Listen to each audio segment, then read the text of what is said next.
పోటీ చేస్తేందుకు వీలు లేదని అంటే కాంగ్రెస్ వాళ్ళు పార్టీ పెడుతుండేనా, కల్వకుంట్ల చంద్రశేఖరరావు పార్టీ పెడుతుండేనా, ఆఖరికి ఎన్టీ రామారావు దుగ్నం తెరుస్తుండేనా? తెరవకపోతుండే కదా. మరి చదువుకున్న వాళ్ళకు ఉద్యోగాలు లేవన్నప్పుడు వాళ్ళ చదువు ఎందుకు చెప్పుర్రి? ఇది చూసినాక ఉద్యోగాలు భర్తీ చేయర్రా నాయనా అని పోరగాలు మొత్తుకుంటుంటే ప్రగతి భవన్ మీద వాన పడ్డట్టే ఉన్నది కానీ స్పందించినోడు లేడు. వీళ్ళంతా వ్యవసాయం చదువు చదివిన పోరగాళ్ళు. ఏ చదువు అయినా ఎందుకు చదువుతారులా పోరగాళ్ళు? నౌకర్లు వస్తాయనే కదా.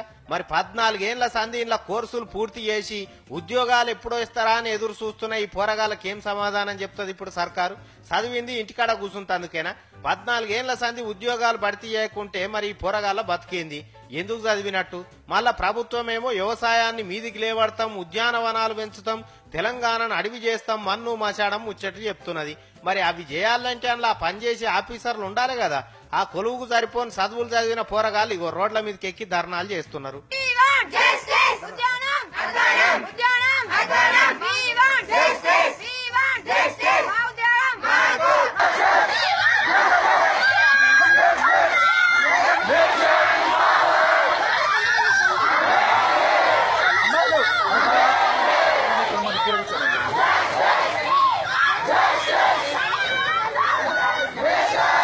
ప్రభుత్వాన్ని అడగొద్దాయి, అడిగితే అరెస్టులు, కేసులు, తరలింపులు. ఇది ఎక్కడి దుర్మార్గం? ముఖ్యమంత్రి పోస్టు ఖాళీగా ఉన్నదనగానే వెంటనే పోయి భర్తీ చేసుకుంటే కదా కేసీఆర్ గారు. మరి ఈ పోరగాల పోస్టుల సంగతి ఏంది? ఈయన వీళ్ళ గోస నిరసన చేయడం ఇది ఫస్ట్ టైం కదా సార్. 14 సంవత్సరాల నుంచి మా సీనియర్స్ వాళ్ళ 14 సంవత్సరాలు నిరసనలు చేస్తున్నాం. ఒక్కసారి కూడా గవర్నమెంట్ పట్టించుకోలే. అసలు మాకు జీవోనే లేదు. అసలు ఈ జీవో ఎందుకు వేయట్లేదు? కాబట్టి మా గురించి ఆలోచించి, మా నిరుపేద ఆర్థిక పరిస్థితులను ఆలోచించి ఈ జీవో అనేది మాకు వేయాలని కోరుతున్నాం. ఈ జీవో వచ్చే వరకు మేము ఇలాంటి నిరసనలు కంటిన్యూ చేస్తాం, ఇలానే ఉంటాం, నిరాహార దీక్షలు చేస్తాం, ఏమైనా చేస్తాం. మాకు ఈ జీవో వచ్చే వరకు ఎంతవరకైనా పోరాడతాం. చదివించే శక్తి సామర్థ్యాలు మా పేరెంట్స్ కు లేవు. అంటే ఆర్థిక సామర్థ్యంలో మేము చాలా తక్కువ ఉన్నాం. దయచేసి గవర్నమెంట్ ఇప్పటి వరకు ఆర్నగర్లో చాలా మంది స్టూడెంట్స్ హెచ్ఓ పోస్టు గురించి, బీఎస్సీ స్టూడెంట్స్ అందరం హెచ్ఓ పోస్టుల గురించి పోరాడుతున్నాం.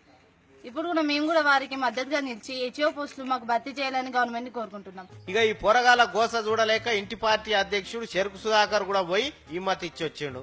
మీ డిమాండ్స్ లో చాలా ముఖ్యమైన డిమాండ్ ఒకటి ఉంది. ఏంటంటే విశ్వవిద్యాలయ పరిధిని పెంచాల్సిన అవసరం ఉంది, విశ్వవిద్యాలయంలో పనితనాన్ని పెంచాల్సిన అవసరం ఉంది.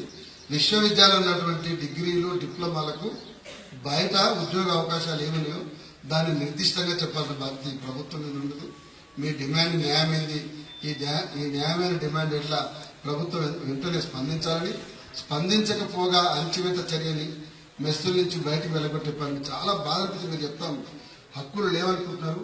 ఈ రాష్ట్రం కోసం పోరాడేటువంటి వాళ్ళుగా నల్ల చట్టాలన్నింటినీ కూడా కనీసం తీసివేసిన కాగితంతో సమానం కాదని చెప్పేసి నెలల తరబడి జైలు శిక్ష అనుభవించిన వాళ్ళుగా కొట్లాడాలని మేము సిద్ధంగా ఉన్నాం. మీతోటే ఉంటాం. నామినేటెడ్ పోస్టులు భర్తీ అవుతున్నట్టు ఈ నిరుద్యోగులతోని ఉద్యోగాలు భర్తీ చేస్తే పక్షవాతం కూడా వస్తుందో ఏమో ఈ ప్రభుత్వానికి. అదే తెలంగాణ ప్రభుత్వంలో కొండా లక్ష్మణ్ బాపూజీకి ఎంత విలువ ఉన్నదో ఆయన పేరు మీద ఉన్న హార్టికల్చర్ యూనివర్సిటీలో చదివే పోరగాళ్లకు కూడా అంతే విలువ ఉన్నది ఈ ప్రభుత్వం తాన.